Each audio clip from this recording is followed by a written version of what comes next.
All right, guys, it's time to finally settle the debate. Who had it worse, boomers or millennials?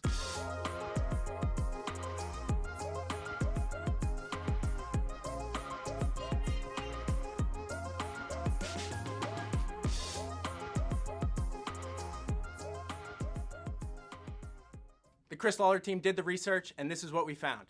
Scott's playing the boomer, though. He is the oldest. Okay, boomers, we're going to talk about the housing stats in 1980.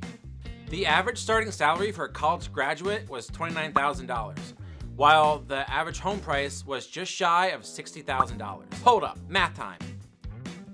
With these numbers, that means a home costs 2 years' salary. Okay, Scott, that's pretty interesting, but let's talk about how it is for my generation. When we graduated college, the average salary was $42,000 and the average home cost was $225,000. So do the math time there, that's 5.5 times salary. Okay, Dustin, cool stats, but mortgage interest rates were 17%, which means that $60,000 house ended up costing just shy of $300,000. That's fair. Mortgage rates are at an all-time low, around 4%. So our $225,000 house is actually only costing us about $385,000 throughout the life of the loan. All right, you may have won that point, but let's talk about college for a second. Okay, Dustin, I was hoping you weren't going to bring this up. When I graduated, the average cost of a 4-year degree was $42,000, which is over 1 year's salary. Good point. Our college cost us just under $10,000, which is 1/3 of our salary. Yeah, if you want to go to college these days, it's a pretty big commitment. You want to talk about commitment? The average boomer was married at 21. You guys are just swiping around on these dating apps.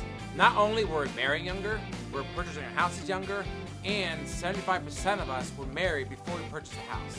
That's true. We are getting married later in life at 29, and we're buying our homes later in life as well. Actually, only 57% of millennials are married at the time they purchase their home. However, we focus more on our savings for retirement. Speaking of savings, 73% of millennials have started their savings account with retirement as their top priority. Alongside that, 24% of millennials have over $100,000 in their retirement accounts already. Yeah, that might be true, but we also dealt with the Great Recession, which in return we lost 1/3 of our net worth. Yeah, I remember that, and what happened to you is what made us more aware in order to make these smart decisions for our futures. You know, I guess every generation must have its own difficulties and hardships to overcome. Yeah, I don't know why I gave it such a hard time. I guess the real problem is Gen Z.